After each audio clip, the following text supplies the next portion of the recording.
Hello and welcome back to Minu, and in today's episode I'm going to give you 5 tips that you need to know in Malaysia. So the first tip I'm going to give you guys is the best time to go. And personally for me, the best time to go is usually between May and September. And why is that?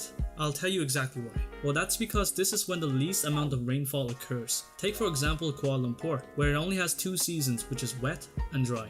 The wet seasons last from November to March, with November being the wettest month of all. You can expect up to about 20 days of rain in November, with a total of 12 inches in rainfall. But overall, the temperature in KL is fairly constant at 28 to 32 degrees all year round.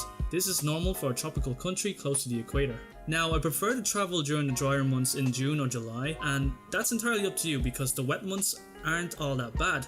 It actually gives you a reason to explore indoor attractions like museums. If you're looking to visit some natural beauty and outdoor attractions, then you might find the drier weather more comfortable, but be warned since the heat can get unbearable. So we traveled to KL in mid-September, and even at that time it was very unbearable. The heat and the humid, it was just out of control. I remember this one time where me and Fong, we were both hiking up the Batu caves, and she turned around to me halfway through the steps and she was saying, "Oh my god honey, give me the water please, I'm about to pass out." And like, she nearly did pass out, so yeah, be careful of that. Tip number 2, is Malaysia affordable? And the answer is yes. One of the reasons why I love Kuala Lumpur so much was because of how cheap it was. And this is up to you how you want to budget your trip. Are you looking for low cost to mid-range, or are you looking for something to splurge on? Well, the options are all there for you. Hotels are relatively cheap, but since most tourists stay for about 2 to 3 weeks, a luxurious hotel in KL can cost about 300 to 400 ringgit per night, while a good 4-star mid-range hotel will cost around 200 ringgit. If these prices are still out of your budget, then you can try guest houses, which you can pay as little as 50 ringgit per night. A few more things to note. Food and transport is inexpensive. When it comes to food, it's entirely up to you how you want to spend. Have you extra money to splurge? Well then, try the many restaurants on the highest floors in the Pavilion Shopping Centre. Tight on cash? Then hit the food stalls in Chinatown, where there are plentiful to choose from. We went to this place where you get to pick the skewers you wanted, and each one had their own price tag depending on the colour or the style of the stick. Overall, it was very cheap and the food was delicious. Okay, for this part, I really want to warn you guys to be really careful because it is street food, and for street food, you really don't know how fresh it is or if it's being looked after properly. So be careful and proceed with caution because you might end up with something you don't want.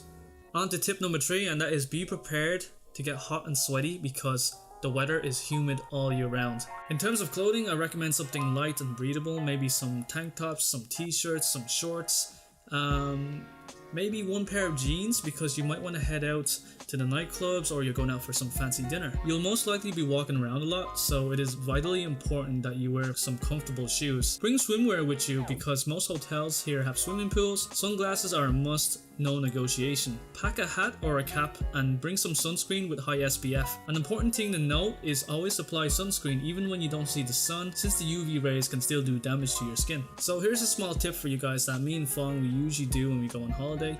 We pack a medical kit. So what we usually include in this is like some paracetamol, cold flu medicine, diarrhea tablets, hand wipes, hand sanitizers. So all these things are really important just in case you cannot find a pharmacy nearby. Tip number 4, and that is make use of the public transport. Like I mentioned in the second tip, public transport is really cheap and is very easy to navigate. Either use the metro, taxi or bus, you can't get lost. During our trip, we used the metro for the first few days and learned the many stations and stops, just to get familiar in case we don't have Wi-Fi or data to find our way back in the hotel.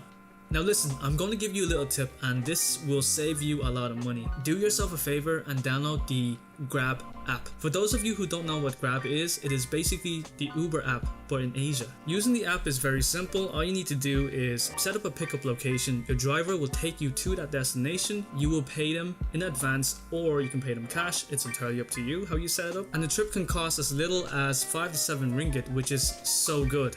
On to the final tip, and that is tipping etiquette. Simply put, tipping is not required in Malaysia because the service charge is usually included in the bill.